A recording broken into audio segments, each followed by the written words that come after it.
अदिति बहुत ही प्यारी, पढ़ाई में बहुत ही होशियार और मासूम सी लड़की थी। पढ़ाई की वजह से वो हॉस्टल में रहकर पढ़ी थी और अब अच्छी नौकरी कर रही थी। अधिकतर पढ़ाई लिखाई के कारण और एकल परिवार में पले बड़े होने की वजह से उसे कभी घर गृहस्थी के काम में लगना नहीं पड़ा, पर फिर भी आवश्यकता अनुसार उसे काम आते थे। अब चूंकि उसकी शादी की उम्र हो रही थी, तो उसके लिए रिश्ते देखे जा रहे थे। एक समृद्ध परिवार में उसका रिश्ता तय हो गया। सब कुछ ठीक था। अदिति अपने पापा की लाडली तो थी ही, साथ ही साथ उनको बचपन से ही अदिति के हर कार्य में अव्वल आने की वजह से उस पर एक भरोसा और गर्व भी था।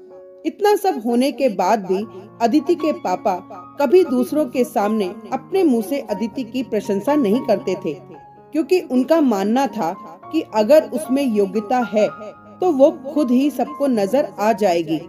यही सोच रखते हुए उन्होंने अदिति की होने वाली सास और ननद से कहा कि वो हमेशा पढ़ाई लिखाई में बहुत व्यस्त रही है, इसीलिए घर के कामों में ज्यादा निपुण नहीं है, पर धीरे धीरे सीख जाएगी। उसके पापा ने तो ये बात शराफत से कही थी, पर उन लोगों ने इसका दूसरा ही मतलब निकाल लिया। शादी से पहले ही वो लोग अदिति के प्रति पूर्वाग्रह से ग्रसित हो गए। जब अदिति शादी होकर ससुराल आई, तब शादी के कुछ दिन तो नए वातावरण को समझने में निकल गए। वैसे भी एक लड़की चाहे कैसे भी वातावरण से आई हो, पर उससे उम्मीद की जाती है कि वो अपनी ससुराल के सभी लोगों की पसंद और उस घर के सभी काम करने के तरीके की अच्छे से घुट्टी पीकर आई हो।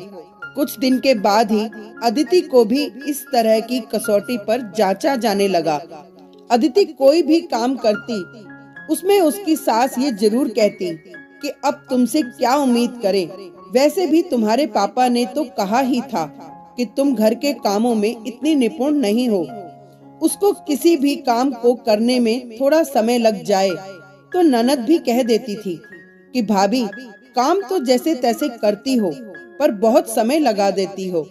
अदिति इस तरह की बातें सुनकर बहुत परेशान हो गई थी। एक तो नई जगह, उस पर सास और ननद का ऐसा पूर्वाग्रह। जब ये सब सुनते सुनते वो बहुत परेशान हो गई, तो उसने अपने पापा से बात की और कहा कि आपकी इस बात ने सब गुड़ गोबर कर दिया। अगर हम खुद से ही अपने बच्चों की प्रशंसा नहीं करेंगे, तो दूसरे तो वैसे ही कमी निकालने के लिए तैयार बैठे हैं। अदिति के पापा को भी आज उसकी बात ठीक लग रही थी। खैर, अदिति समझदार थी। धीरे धीरे उसने अपने तरीके से नौकरी के साथ घर के कामों में सामंजस्य बनाया और सबको अपना बना लिया। अपने साथ घटी इन बातों से उसने गांठ बांध ली थी कि जहां आवश्यक हो, वहां माता पिता को अपने बच्चों की प्रशंसा अवश्य करनी चाहिए। Thank you.